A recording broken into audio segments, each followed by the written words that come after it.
Ja, moin zusammen, hallo, schön, dass ihr wieder da seid. Heute gibt es nochmal ein Unboxing und dann schauen wir mal, was ich dann für nächstes Video mache. Höchstwahrscheinlich bemale ich irgendwas. Ne? Und ja, einmal habe ich mir von Drop Zone Commander die Resistance Data Army geholt und natürlich passend dazu das Regelwerk von Drop Zone Commander. Ja, das Regelwerk braucht ihr nicht unbedingt. Ich mag einfach Hardcover-Bücher oder Bücher generell. Aber ihr könnt das auch bei TT Combat als PDF kostenfrei runterladen. So, dann schauen wir doch direkt mal ins Buch. Bis gleich.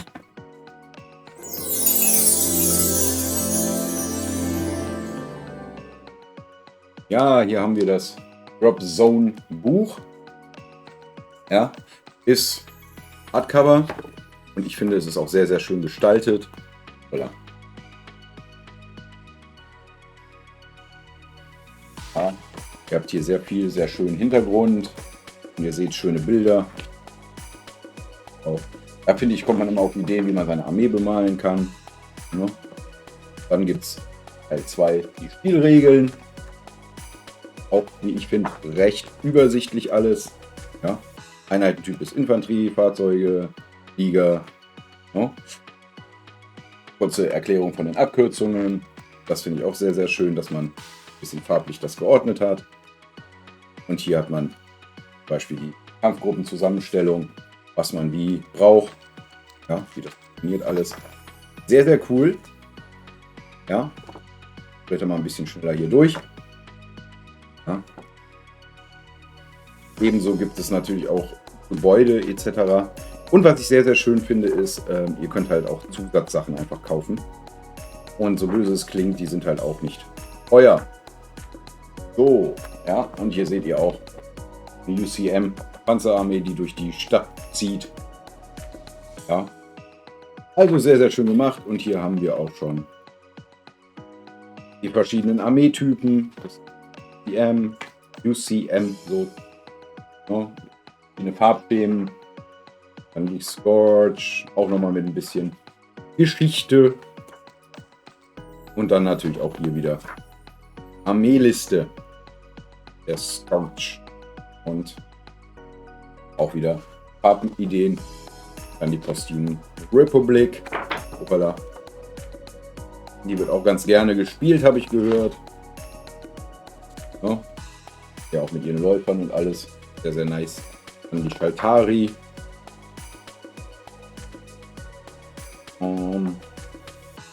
Was mir jetzt noch fehlt, ist die Resistance. Gar nicht mit in dem Buch. Das ist ja schön. Nein. Ja, gut. Okay, die Resistance kam halt später. Okay.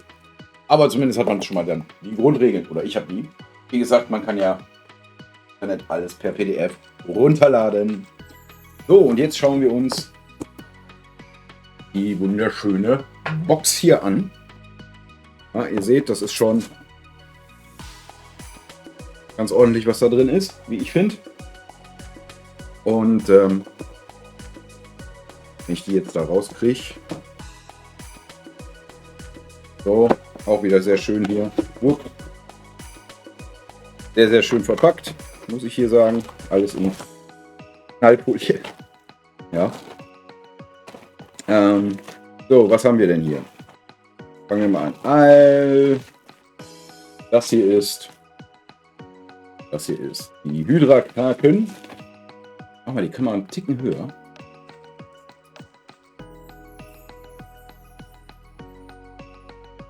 So.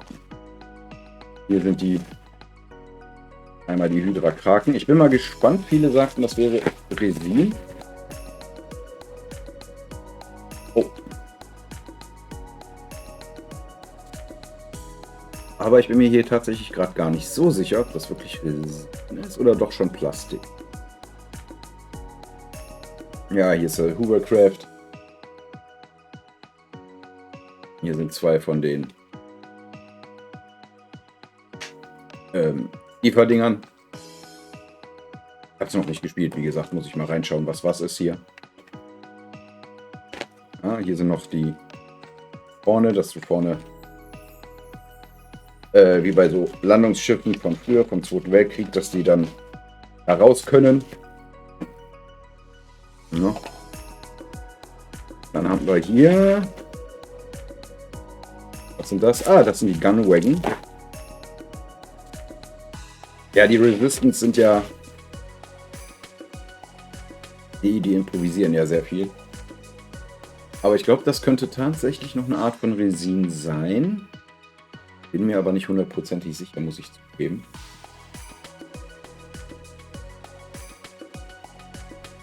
Da habt ihr hier verschiedene Fahrzeugtypen. Der ist sehr nett, wie ich finde. Der erinnert so ein bisschen an einen alten Käfer von vorne. Ja. Und dann habt ihr dazu auch passende Waffentürme.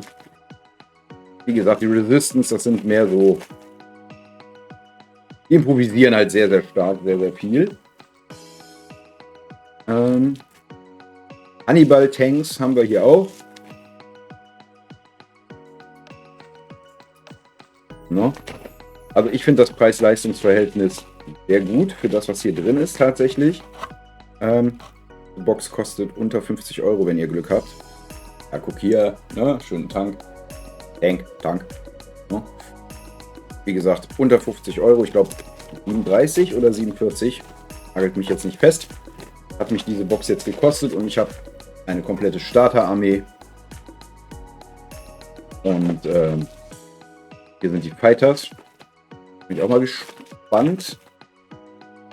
Weil der Maßstab ist ja schon was kleiner. Komm mal her hier.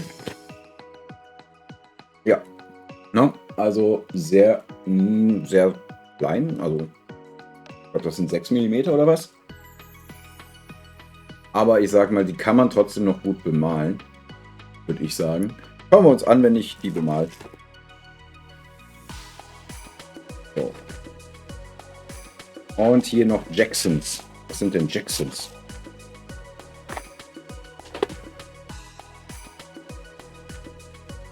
Ah, okay, das ist definitiv Resin. Die sind definitiv Resin. Scheinen irgendwelche Transportwagen oder sowas zu sein. Aber hier ist jetzt auch wieder...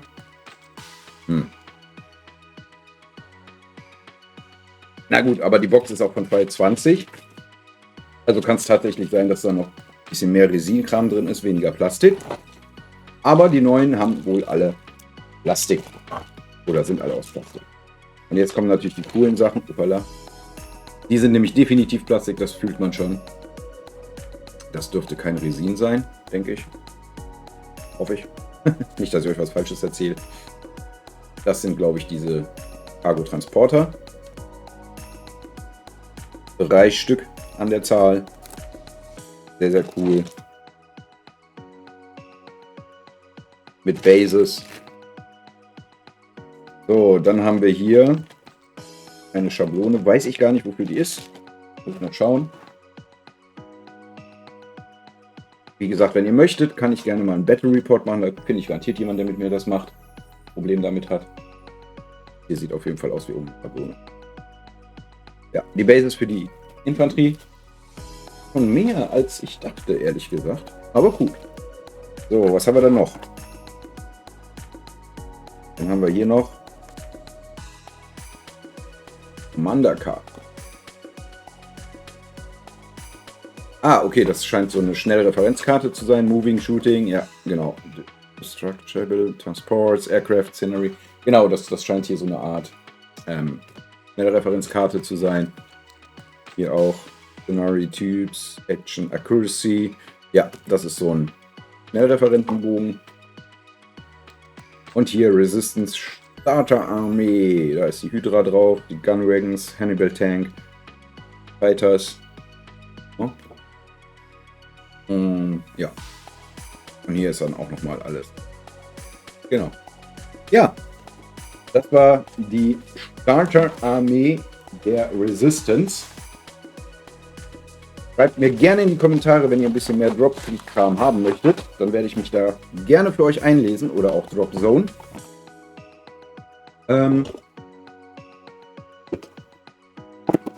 Ansonsten, wenn ihr nicht wisst, was das ist, etc. Es gibt neuerdings einen Podcast, der heißt Dropside Radio.